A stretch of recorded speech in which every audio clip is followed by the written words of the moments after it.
অবশেষে পোস্ট অফিসের নতুন নিয়োগ প্রক্রিয়া শুরু হয়ে গেল। তোমরা মাধ্যমিক পাশে অর্থাৎ 10 পাশে আবেদন করতে পারবে, ফর্ম ফিল আপ করতে পারবে। এই মুহূর্তে ফর্ম ফিল আপ চলছে। কিভাবে কোথায় গিয়ে আবেদন করতে হবে তার সম্পূর্ণ প্রসিডিওর বলবো। হ্যাঁ, পোস্ট অফিসের তরফ থেকে এই নিয়োগ প্রক্রিয়া এবং শেষ তারিখও তোমরা এখানে দেখতে পাচ্ছ ও এজ দেখতে পাচ্ছ 18 থেকে 42-এ আবেদন করতে পারবে এবং কিছু ছাড়ও রয়েছে সেটাও বলবো। ছেলে মেয়ে উভয়ে আবেদন করতে পারবে এবং অল ইন্ডিয়ান ফ্রেশার্সও আবেদন করতে পারবে অল ইন্ডিয়া তরফ থেকে এই ভ্যাকেন্সি। যেখানে ফর্ম ফিল আপ ইতিমধ্যে শুরু হয়ে গেছে, পরীক্ষা ছাড়াই তোমরা অ্যাপ্লাই করতে পারবে সম্পূর্ণ বিনামূল্যে। আবেদন চলছে। কিভাবে আবেদন করবে, কি প্রসিডিওর রয়েছে, কি এলিজিবল ক্রাইটেরিয়া রয়েছে, এজ লিমিট কি রয়েছে, সমস্তটা বিস্তারিত এক্সপ্লেন করব এবং এই ভিডিওতেই দেখিয়ে দেব কিভাবে তোমরা সম্পূর্ণ এই ফর্ম ফিল আপ করবে। কাজেই ভিডিওটি প্রথম থেকে শুরু করে শেষ পর্যন্ত ওয়াচ করো। ভিডিওটি ভালো লাগলে অতি অবশ্যই একটি লাইক প্রদান করো। আমাদের পরিবারের সদস্য না হয়ে থাকলে সাবস্ক্রাইব বাটনে ক্লিক করে বেল আইকনে ক্লিক করে অল নোটিফিকেশনে ক্লিক করে আমাদের পরিবারের সদস্য হয়ে ওঠো। যে ইন্ডিয়ান পোস্ট অফিসের নতুন ভ্যাকেন্সি, যেখানে এই মাসেই কিন্তু এই আবেদন প্রক্রিয়া শুরু হয়েছে। এখন আবেদন চলছে, লাস্ট ডেটও আমি বলবো। তার আগে বলে রাখি এজ কত লাগবে। তোমার 18 থেকে 50-এর মধ্যে এজ হলেও তোমরা কিন্তু এই তোমার ইন্ডিয়ান পোস্ট অফিসে আবেদন করতে পারবে। এক্ষেত্রে তোমাদের এডুকেশন কোয়ালিফিকেশান কি লাগবে? 10 পাস, মানে মাধ্যমিক পাস যোগ্যতা থাকলেই তোমরা কিন্তু আবেদনযোগ্য। এক্ষেত্রে কেউ ধরো এইচএস পাস রয়েছে, কোনো অসুবিধা নেই। কি গ্র্যাজুয়েশন পাস রয়েছে, অসুবিধা নেই। তোমাদের উচ্চ মাধ্যমিক বা গ্র্যাজুয়েশন বা যে কোনো শাখায় গ্র্যাজুয়েশন বা ডিপ্লোমা যাই করে থাকো না কেন তোমরা আবেদন করতে পারবে। মিনিমাম যে এডুকেশন কোয়ালিফিকেশান বা শিক্ষাগত যোগ্যতা সেটা হলো কিন্তু 10 পাস। 10 পাস এর সার্টিফিকেট থাকলেই, 10 পাস করে থাকলেই তোমরা যে কোনো বোর্ড থেকে তাহলেই তোমরা আবেদনযোগ্য। আর এই ভ্যাকেন্সির কথা যদি বলি, যে জব ভ্যাকেন্সি কি রয়েছে সেটা কিন্তু পরিষ্কারভাবে অল ইন্ডিয়া ভ্যাকেন্সি এখানে প্রকাশিত হয়েছে অল ইন্ডিয়ার তরফ থেকে। এবারে অল ইন্ডিয়া বেসিস যে কোনো পোস্ট অফিসের আন্ডারে তুমি বাসিন্দা হয়ে থাকো না কেন ইন্ডিয়ার মধ্যে তোমরা আবেদন করতে পারবে। মেল ফিমেল উভয়ই আবেদনযোগ্য। এক্ষেত্রে তোমরা কোন পোস্ট অফিসের অন্তর্গত অবশ্যই কমেন্ট সেকশানে আমাকে জানিও যে তোমরা কোন পোস্ট অফিসের অন্তর্গত, তোমরা কোন পোস্ট অফিসের আন্ডারে পড়ছো। এবার এক্সামের কথা যদি বলি, কোনো রকম এক্সাম হবে না, কোনো রকম এক্সাম ছাড়াই তোমরা কিন্তু আবেদন করতে পারবে বা সিলেকশন তোমাদের হবে। এক্সাম হবে না, কোনো ফিজিক্যাল এক্সাম কিন্তু এখানে হবে না।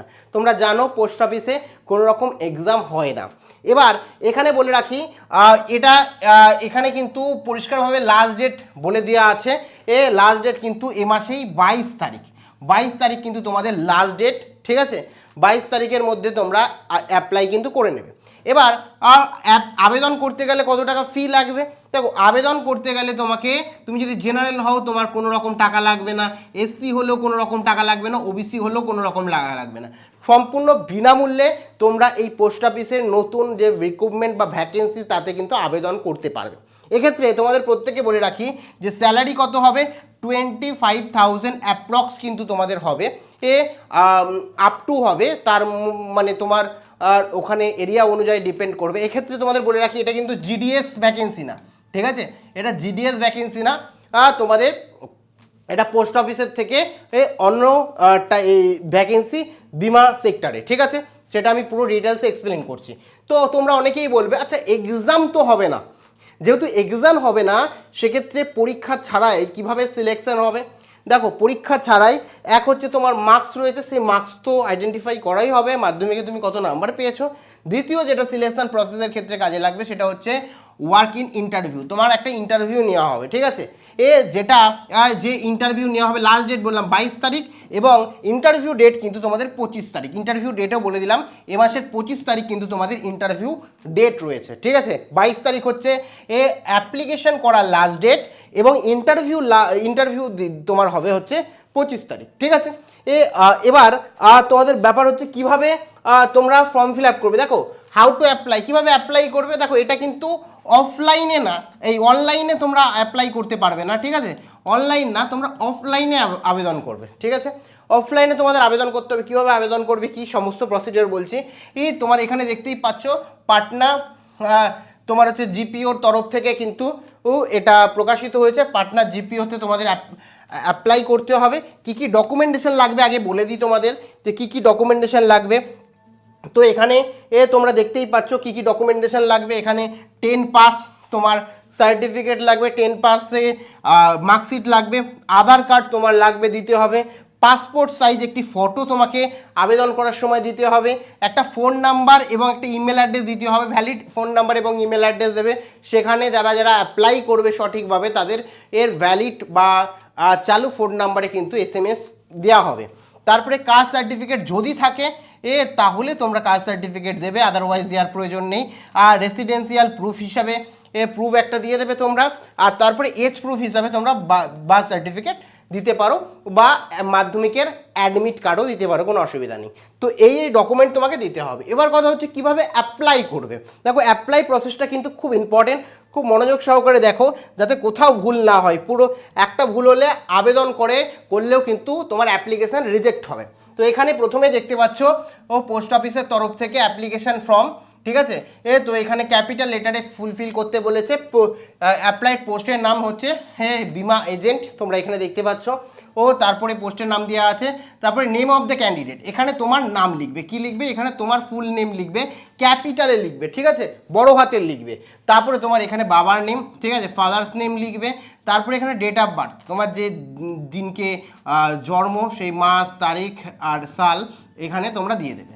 তারপরে এখানে ক্যাটাগরি, কোন ক্যাটাগরির মধ্যে তুমি যদি জেনারেল হও জেনারেল লিখবে, এসসি হলে এসটি লিখবে, ওবিসি হলে ওবিসি লিখবে, ঠিক আছে। তারপরে আধার নাম্বার, এখানে কিন্তু তোমার আধার নাম্বারটা দিয়ে দেবে, ঠিক আছে, তোমার আধার নাম্বার এখানে দিতে হবে। তারপরে এখানে ফোন নাম্বার, তোমার ফোন নাম্বার কিন্তু দেবে, আমি বললাম ফোন নাম্বারে কিন্তু তোমার আর তারা SMS পাঠাবে, ইন্টারভিউ ডেট সমস্ত ইনফরমেশান তোমার ফোন নাম্বার মারফত আসবে, ইমেল মারফত আসবে। তা ইমেল এবং ফোন নাম্বার কিন্তু সক্রিয়টাই দেবে, যেটা চালু অবস্থায় রয়েছে। তারপরে রিলিজিয়ান্স, এখান থেকে তুমি হিন্দু মুসলিম যেটা আছে লিখে দেবে। তারপরে এইখানে তোমার এক্সামে 10 বা ম্যাট্রিক্স, তো 10 পাসে তুমি কোন বোর্ড থেকে, ধরো আমাদের পশ্চিমবঙ্গ বোর্ড থেকে বা যে বোর্ড থেকেই পাস করো না কেন সেই বোর্ডের নাম দিতে হবে। ধরো পশ্চিমবঙ্গ বোর্ড থেকে পাস করেছো তাহলে WBBSE, ঠিক আছে, এটা দিয়ে দিলে। দিয়ে সাবজেক্ট এখানে তোমার সাবজেক্ট দিয়ে দিলে, ঠিক আছে, মানে কোন ভাষায় অ্যাকচুয়ালি পাস করেছো সেটা দিয়ে দেবে। এবং পাসিং মার্কস দিয়ে দেবে। এখানে পাসিং মার্কস কত, পাসিং ইয়ার্স কত ছিল, পাসিং ইয়ার কত, এখানে পাসিং ইয়ার দিয়ে দেবে তোমার, যে কোন সালে পাস করেছো। তারপরে টোটাল মার্কস কত পেয়েছো, কত পার্সেন্ট পেয়েছো সেটা দিয়ে দেবে, ঠিক আছে। এখানে 12-এর ক্ষেত্রেও সেম, ঠিক আছে। এখানে সাবজেক্ট যেটা রয়েছে সেই সাবজেক্টে সাবজেক্ট বলেছে এখানে কটা সাবজেক্ট, 7টা সাবজেক্ট রয়েছে, সেই 7টা সাবজেক্ট দেবে, ঠিক আছে। আর এখানেও যে কটা সাবজেক্ট ছিল 5টা থাকলে 5টা, 6টা থাকলে 6টা উচ্চ মাধ্যমিকে দেবে। আর যদি মাধ্যমিক পাস করো শুধু মাধ্যমিকটা ফিল করবে। গ্র্যাজুয়েশনের ক্ষেত্রেও সেম জিনিস তোমরা করে দেবে, ঠিক আছে। তারপরে এখানে গ্র্যাজুয়েশন ধরো কেউ অনার্স করেছে, এখানে অনার্স দেবে, পাস করলে পাস দেবে, ঠিক আছে, জেনারেল দিয়ে দেবে, দিয়ে অ্যাপ্লাই করবে। এছাড়া বলেছে এনি আদার কোয়ালিফিকেশন বা এক্সপিরিয়েন্স কিছু যদি থাকে, ধরো এই মুহূর্তে তুমি কোনো কর্মরত, তুমি কাজ করছো, সেক্ষেত্রে তোমার কাজের এক্সপিরিয়েন্স তুমি দেবে। ধরো তুমি এই মুহূর্তে দাঁড়িয়ে এক্সট্রা কোনো কারিকুলাম অ্যাক্টিভিটিস তোমার, ঠিক আছে। তো এক্ষেত্রে তুমি কি করবে, এখানে গিয়ে তুমি পরিষ্কারভাবে লিখবে যে না আমার কম্পিউটার নলেজ রয়েছে, ঠিক আছে, কম্পিউটার আর সার্টিফিকেট রয়েছে বা ডিপ্লোমা করেছি, ঠিক আছে। তোমার যেটা রয়েছে তুমি যে এক্সট্রা কারিকুলাম অ্যাক্টিভিটি সেটা দিয়ে দেবে। যদি না থাকে দেওয়ার প্রয়োজন নেই, বা কোনো এক্সপিরিয়েন্স থাকলে কাজের বা টিচিং এক্সপিরিয়েন্স থাকলে যা এক্সপিরিয়েন্স আছে একটা দিয়ে দেবে, ঠিক আছে, যদি থাকে।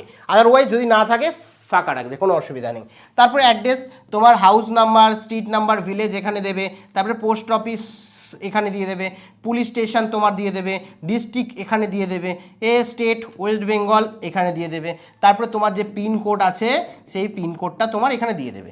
দিয়ে এখানে ডেট দেবে যেদিনকে তুমি পাঠাবে, আর এখানে প্লেস দেবে, তোমার যে প্লেস আছে, তোমার যে সিটির নাম আছে সেই সিটির নাম এখানে দিয়ে দেবে। দিয়ে এখানে কি হচ্ছে তোমার একটা সিগনেচার করবে, ঠিক আছে, এই বক্সের ভেতরে ছোট করে সুন্দর করে সিগনেচার করবে। করে এখানে কিন্তু মেন জিনিস তোমার এখানে ফটো ছবি এখানে দিতে হবে, সাথে সিগনেচার ছবির মধ্যে কিন্তু করে দেবে, ছবিটা লাগাবে, ছবির ওপরে কিন্তু সিগনেচার তোমরা করে দেবে পাশ দিয়ে, যেরকমভাবে সিগনেচার করে। এই যে ধরো ছবি যদি এখানে থাকে তাহলে এইখান দিয়ে এরকমভাবে তোমার ছোট্ট করে সিগনেচার করবে ছবির উপরে, করে ছবিটা আটকে দেবে, ঠিক আছে। ছবি এখানে আটকে দেবে। এবার ছবি যদি যেই আটকে দেওয়া হবে এবং ছবিটা যেই এখানে পুরোপুরি দিয়ে দেওয়া হবে, ছবিটা পুরোপুরি আটকে দেবে এবং সম্পূর্ণটা নির্ভুলভাবে তোমরা ফিল আপ করবে। ফিল আপ করে আমি যেটা বললাম যে কোথায় পাঠিয়ে দেবে, এই যে পাটনা জিওপি এই যে অ্যাড্রেস রয়েছে, এই অ্যাড্রেসে কিন্তু তোমাদের পাঠিয়ে দিতে হবে। এবং এটা কিন্তু আমি যেটা বললাম যে তোমাদের কিন্তু এটা 22 তারিখের মধ্যেই পাঠিয়ে দিতে হবে এবং তোমাদের 25 তারিখে কিন্তু ইন্টারভিউ রয়েছে। তো সম্পূর্ণ প্রসিডিওর আমি তোমাদের বললাম। এটা জিডিএসের ভ্যাকেন্সি না, এটা বলে দিলাম, পোস্ট এখানে দেখতেই পাচ্ছ। এটা পোস্ট অফিসের তরফ থেকেই ভ্যাকেন্সি রয়েছে, বিমা এজেন্টের ভ্যাকেন্সি। তো তোমরা অল ইন্ডিয়া বেসিস ভ্যাকেন্সি রয়েছে, তো যারা ইচ্ছুক আবেদন করো। আর জিডিএসেরও ভ্যাকেন্সি খুব তাড়াতাড়ি বেরাবে, এ মাসেই বেরোলে তো আমি জানিয়ে দেবো। এই ভ্যাকেন্সি এখন চলছে, যারা আবেদন করোনি এখনই আবেদন করে নাও। আর এই